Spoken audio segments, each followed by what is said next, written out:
É uma honra poder sentar aqui contigo para conversar sobre atrofia muscular espinhal. Doutora Janaína, que é uma sumidade na área, a pessoa que tem mais experiência no acompanhamento desses pacientes aqui em Brasília. Doutora, fala um pouquinho para nós da sua experiência lá no Hospital da Criança e aqui no Distrito Federal no geral. Então, Milton, é uma honra para mim também conversar com você, né? Que os meus meninos, depois de 18 anos, é com você que eles vão ficar.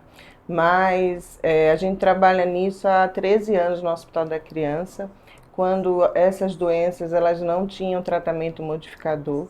E a gente está vivendo um momento de muita esperança, de muita alegria, em ver crianças que antes tinham uma história natural de doença, em que elas iam perder as aquisições motoras a nível de chegar no primeiro, segundo ano de vida, sem nenhuma movimentação de braço, de perna, sem a função respiratória, necessitando de uma ventilação assistida.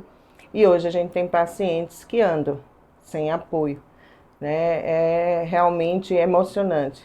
Esses dias fiz uma reavaliação de um paciente que, apesar de ter feito terapia e acompanhamento um pouquinho mais tarde, ele tem 1 ano e 6 meses, eu estava muito preocupada que ele estava lento nas aquisições.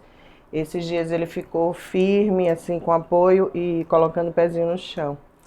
E ele fica falando pé, pé, assim, muito feliz. Uau, que emocionante! E eu me emocionei junto, porque é aquela coisa, né? E nesse momento a gente vê por que fazemos o que fazemos, né? Sim, É muita luta, é muito desafio, é tudo muito novo, né? A gente está lidando agora com uma mudança muito grande genética, né? Esses tratamentos que envolvem a genética para modificar a história dessas crianças. Mas ao mesmo tempo, quando a gente vê ele emocionado porque está colocando o pezinho no chão, porque está conseguindo pelo menos ficar em pé, né? Uma criança que era um AMI tipo 1, como você sabe, né? Na idade dele a gente esperava que ele tivesse preso a um leito de UTI, isso. respirando só por Nós vemos essas aparelhos. crianças morrer. Então são crianças presas no próprio corpo, né? Muitas vezes a gente que tem um pouquinho de tempo aqui trabalhando com isso, a gente viu crianças presas na UTI por anos, né? Sim, Abandonadas pela família. Lembrando que AMI é uma doença que mantém essa parte cognitiva e intelectual, né? Então elas entendem o que está acontecendo, elas entendem o meio. É como se tivesse realmente um cérebro preso no próprio corpo. E hoje, mesmo com as dificuldades de alguns que ainda têm sintomas e alguns prejuízos motores, você vê crianças que não estão vivendo essa realidade, que estão em casa com a sua família, né? É realmente um momento histórico. você falou dessa questão de mesmo as pessoas, mesmo que ainda mantenha restrição física, que ainda tenham sintomas, mas que tenha vida. Eu acompanho uma paciente que me emociona muito também.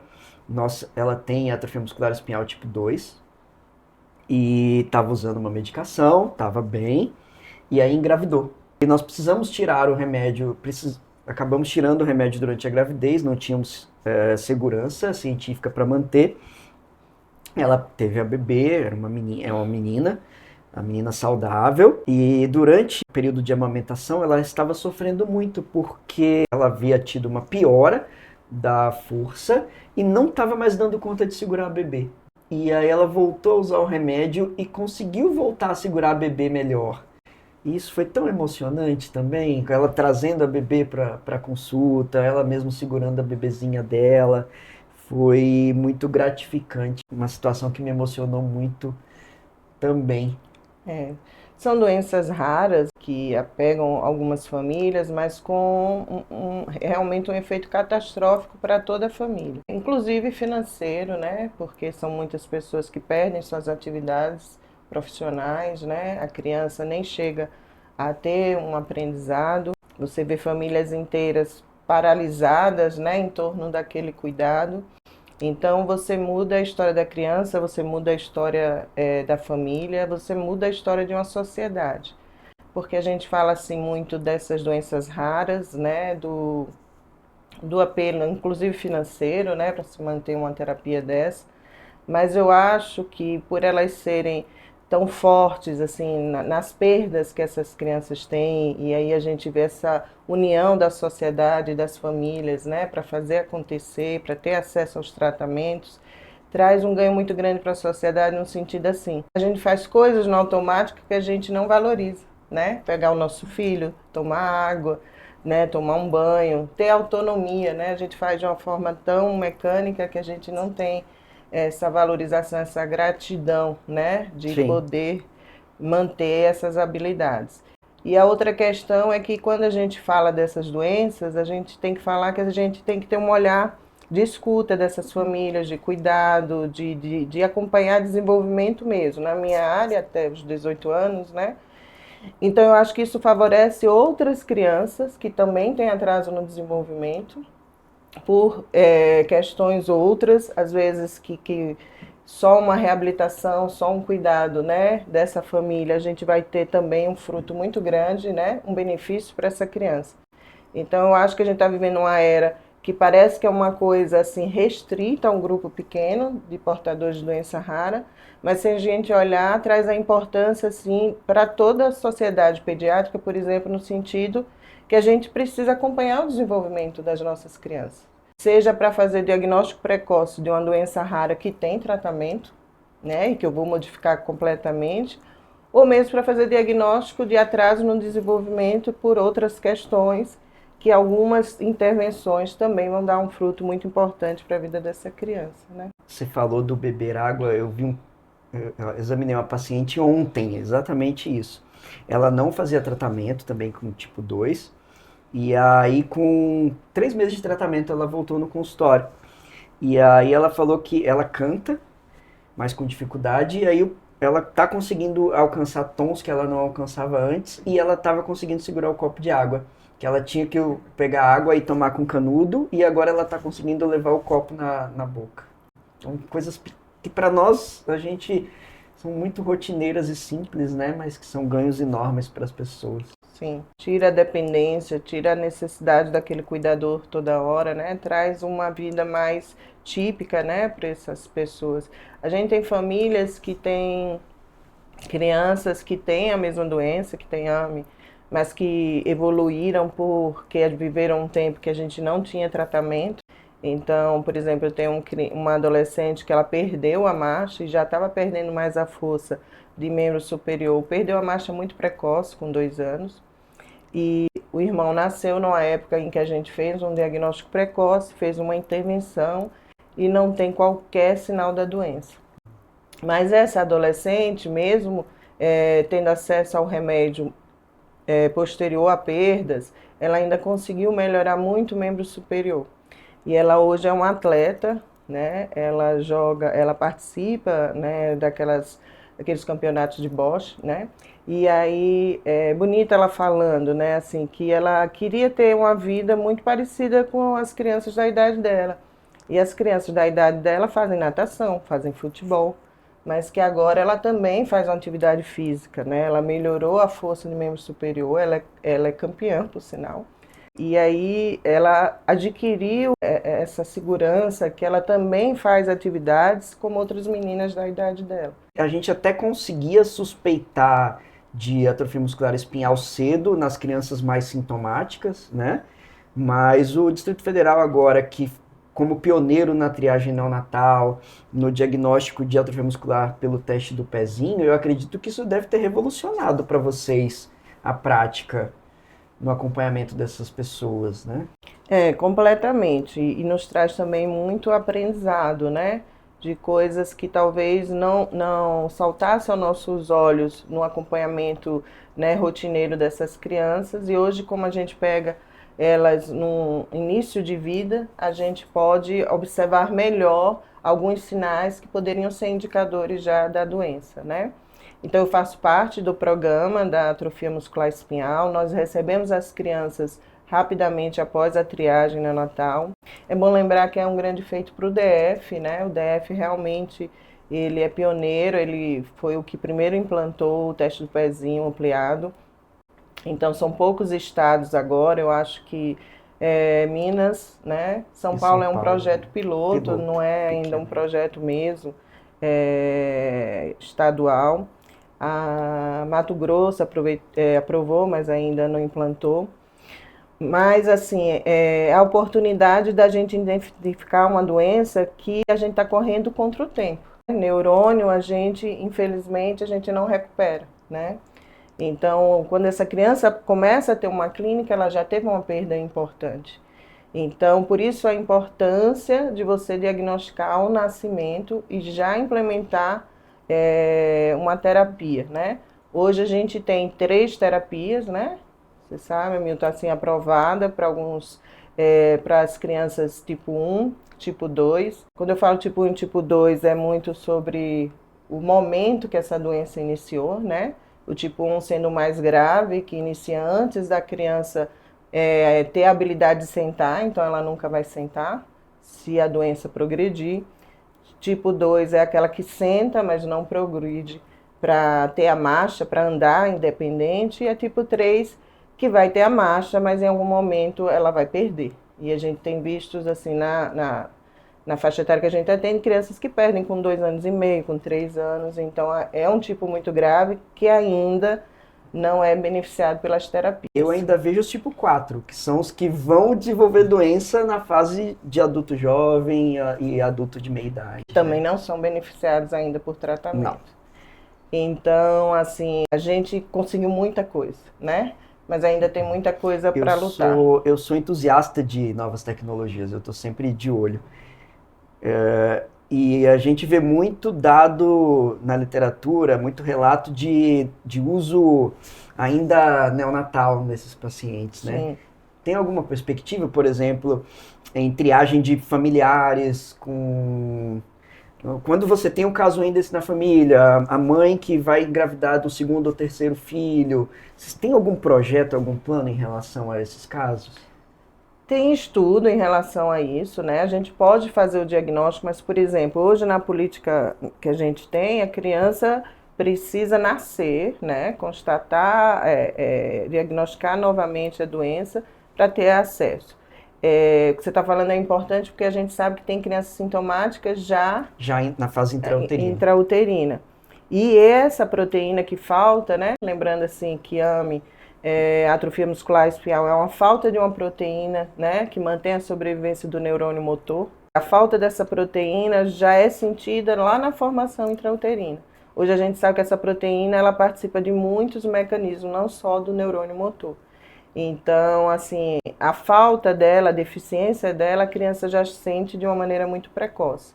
Então, e ela é extremamente necessária nos primeiros 6 meses de vida. Uma criança grave, né, como um tipo 1 que a gente fala, que produz muito pouca proteína, ela vai ter perdido mais de 90% dos seus neurônios motores com 6 meses de vida. Eu fico muito empolgado com os trabalhos científicos de publicação de diagnóstico e uso de remédio ainda durante a gravidez, né? Eu acho que essa é uma perspectiva real aí que a gente deve conseguir incorporar para a nossa prática nesses próximos anos, né? Tanto que a gente vê isso na triagem, né? A gente tem 11 pacientes triados, desde que começou, a gente está completando 2 anos de triagem neonatal no DF, e chegaram para nós crianças já assintomáticas, mesmo com diagnóstico muito precoce, né?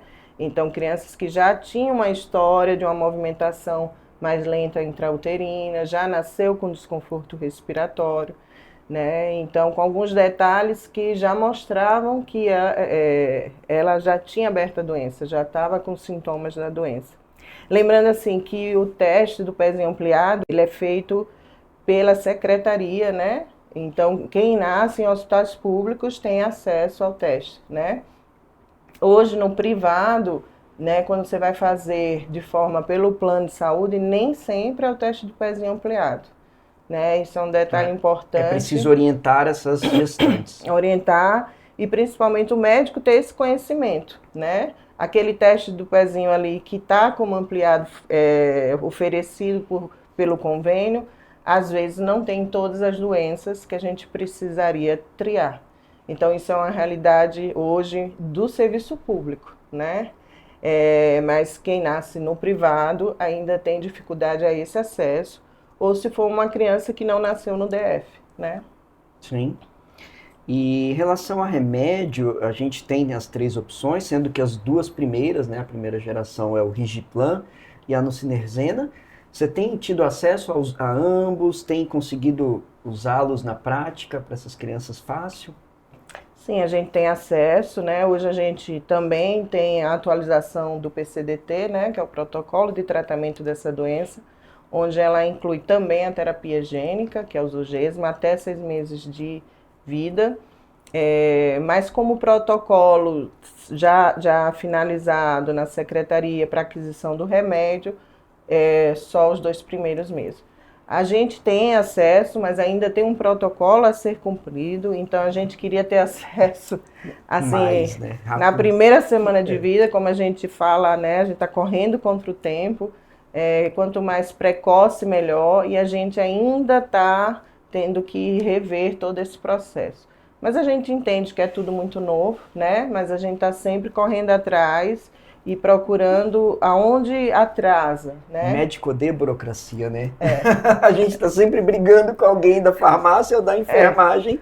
Com burocracia, não queremos papel. A gente tem parceiros, né, importantes no setor da farmácia, mas eu acho que eles, quando toca o telefone, somos nós. Não, e são remédios de alto custo, tem que ter uma burocracia. Tem que ter uma segurança, né? Mas tem que ter essa conversa entre quem está realmente fazendo a prática, né, e quem cuida do papel. É que você falou do Zolgensma, da terapia gênica. Eu adoro falar do mecanismo dela, porque eram coisas que a gente lia e via nos filmes de ficção científica na nossa época, né? A questão de transformar um vírus da gripe, modificar ele para ele entrar na nossa célula e consertar a parte doente.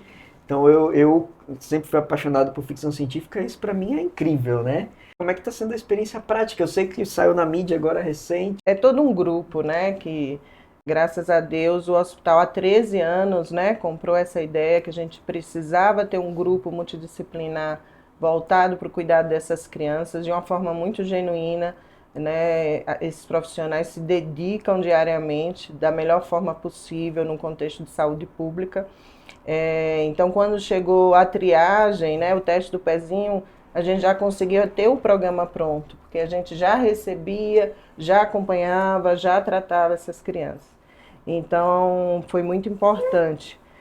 Ao mesmo tempo, ver, né, hoje a gente fomos o primeiro, porque de manhã nós fizemos, à tarde Recife fez, mas fomos os primeiros. Fomos os primeiros. O Hospital da Criança foi o primeiro hospital SUS, né, serviço público, que realizou a terapia gênica numa paciente para AME. E ela está ótima. Os remédios são terapia gênica? Não. Os Por dois isso que eu separei. Então, assim, os 2 primeiros são 3 remédios, né? Um oral, um por via intratecal, que eles são terapias genéticas, porque a nossa herança, vamos dizer assim, a nossa receita de bolo, ela envolve o nosso DNA e a gente tem um RNA que está ali presente para fazer essa informação fluir, produzir uma proteína, né? Traduzir essa receita. Essa receita. Então, os 2 primeiros remédios são terapias genéticas, porque elas envolvem esse RNA, né, na tradução dessa receita. Isso. Então, eles ajudam a fazer a tradução correta. E aí a produzir a proteína correta. Nós vamos pegar, sintetizar um pedacinho do nosso material genético no laboratório e aí programar ele quimicamente para ele entrar na nossa célula e se grudar no pedacinho do nosso material genético e diminuir o erro que está acontecendo ali. Ele não vai consertar, mas vai diminuir o erro. Pelo menos tentar diminuir. A terapia gênica é uma terapia voltada para o DNA, né? Então, quando a gente fala no vetor viral, o vírus ele vai levar essa informação que para essas crianças está em falta, para ela se grudar ali na informação genética que ela já tem, e na hora que o RNA vier traduzindo isso para formar a proteína, que é o que a gente precisa, a proteína de sobrevivência do neurônio motor, é como se fosse uma colinha. A gente entende que é uma terapia, né, para a vida toda, mas é tudo muito novo, porque você não modifica. Se eu fizer o exame genético daquela criança, ela ainda vai ter a deleção, a questão lá de AME. mas ela tem uma colinha, né? Porque quando a gente entra mesmo na célula e modifica essa terapia, né? Modifica o nosso DNA, traz outros riscos também para o nosso organismo. Então, a terapia gênica que age no DNA é como se fosse essa cola que a gente está precisando, esse pedaço da receita que faltou, né? Eu achei ótima a fase, como você resumiu. Então, as de primeira geração, os oligonucleotídeos antissense, que são as genéticas, elas vão agir no tradutor da receita, né? E a terapia gênica vai agir na receita. Mas sem fazer uma modificação fixa dessa receita. Então, nós vamos modificar um vírus da gripe que está aqui no nosso meio, para que ele entre na célula e crie um DNA acessório, né? Um outro material genético que vai complementar aquela informação que não está funcionando na receita. Né? O vírus vai entregar ali na célula, né, no neurônio, essa informação que está em falta. Ele ainda não é uma modificação completa, né, do que tem lá de informação, porque aí traz outros riscos para a nossa saúde. Mas está em estudo, né? Nós temos as perspectivas de terapia CRISPR, né? E aí nós vamos deixar esses vírus de lado e vamos usar plataformas de tecnologia que vão consertar realmente esse DNA. Isso, teoricamente, com mais segurança. Né? O futuro aí para nós é bastante promissor. Aí sempre a gente tem aquela dúvida assim, então as 3 terapias tem a gente não tem essa prova ainda, né, através de pesquisa científica, se uma é superior à outra. As diferenças são que as 2 primeiras, uma é oral e é para uso contínuo a vida toda. E diário, né? Então, assim, você tem que estudar o perfil do paciente, né, se ele tem condição de manter aquilo. Até porque é uma medicação que também tem que ter o ambiente, né? Ela precisa ser refrigerada. Uhum. A outra, a gente precisa no serviço de saúde, porque é como se fosse uma punção, ela é intratecal, né? A gente vai fazer diretamente na coluna do paciente. Aquela injeçãozinha da anestesia da cesárea, né? Que a gente vai fazendo uma manutenção aí de umas 3 vezes por ano, acho que também é para a vida toda. E a terapia gênica, ela é uma infusão única. Né? Então, assim, as diferenças principais são essas. Mas aqui agora, no Brasil, a terapia gênica também, ela só é aprovada até 6 meses de vida, então não tem os elegíveis, né? Apesar da bula aprovar até 2 anos no Brasil. O Ministério aprovou só até 6 meses, pelas questões de pesquisa.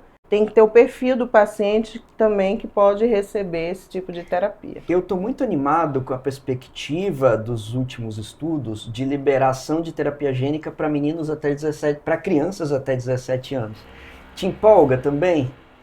Você vê com um pouquinho mais de ressalva? Me empolga bastante, né? Mas assim, a gente entende como a gente usa um vetor viral, né? E aí a gente está introduzindo um vírus no nosso corpo. Né? A gente tem toda uma questão de escrita, né? De alguns efeitos que podem causar isso. Em geral, por exemplo, essa criança que a gente fez está muito bem, a gente tem muitos resultados animadores, mas a gente já teve que lidar com complicações graves. Então, assim, a gente se empolga muito, porque tudo que vai modificar uma doença tão grave, a gente tem muita empolgação. Mas eu acho que cabe ao médico ter essa parcimônia sobre segurança, né? É a tradução do estudo, da ciência para a vida real, né? Nem sempre elas são 100% iguais, né? Janaína, fala um pouquinho de como você suspeita dessa doença da atrofia muscular espinhal no consultório, nessas crianças mais velhas que não passaram pelo teste do pezinho ampliado. Então, no consultório da neurologia, a gente tem que ter essa expertise sobre o desenvolvimento da criança, né? A neurologia pediátrica, assim como a porta de entrada, que é a pediatria, né? Avaliar bem os marcos motores dessa criança. Então, é bom a gente lembrar de marcos do desenvolvimento. Então, a criança, ela tem aquela programação. O cérebro da gente, ele vai amadurecendo nos primeiros anos de vida e a gente tem uma programação pré-determinada.